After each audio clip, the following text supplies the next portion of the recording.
Vitsy dia vitsy ny sekoly manana ny cantine scolaire eto amintsika raha ny fanazavana nentin'ny mpandrindra izay tetikasa izay eo anivon'ny ministera ny fanabeazam-pirenena fanazavana trano nafantarana fa 3 arivo amin'ireo sekoly 7 arivo sy 4 alina misy eto Madagasikara no manana izany cantine scolaire izany.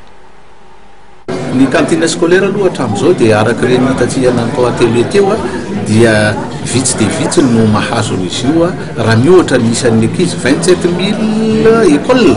kanefa raha tena nijerena le izy teo io 3 000 école fotsiny no misy ny cantine scolaire. Voalohany 1247 no isan'ny any atsimo izay vatsian'ny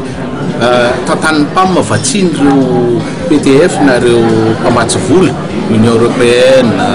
Norvège, ny AFD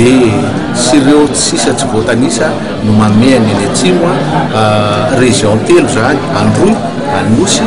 ary Atsimo andrefana. Dia misy indray koa cantine amin'ilay faritra 316 13 région zany izay ataontsika hoe flaza azy mamely teny autogéré izay ndray aman-dren'ny mpianatra no miantoka ny sakafo amin'zareo dia misy ihany koa zareo mahita ONG tsotsotra izy ireo dia amin'ny faritra rehetra eto Madagasikara fa maro satria amin'ny 13 eo nisan'ny région faritra zany. Dia ny CAIR international koa nanampy antsika misy faritra Tsinanana Vatomandry Manoro Antanambaomanalikotsy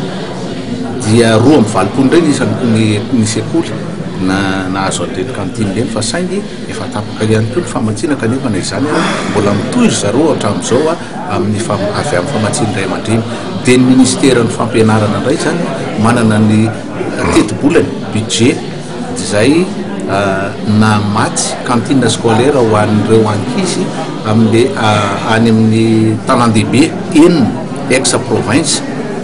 dia miampy any Antananarivo ville sy avaradrano satria ny rano eto Antananarivo moa zany dia lehilazaina hoe bakartier mihitsy izy io dia cantine namenan'le coupe enrichir zareo fa tamin'ny taona ty koa dia tapaka ihany koa le famatsina zany hoe tapaka zany fa tsy tapaboaka le vola kanefa ireny dia anisany na fanampiana tao anatin'ilay atao hoe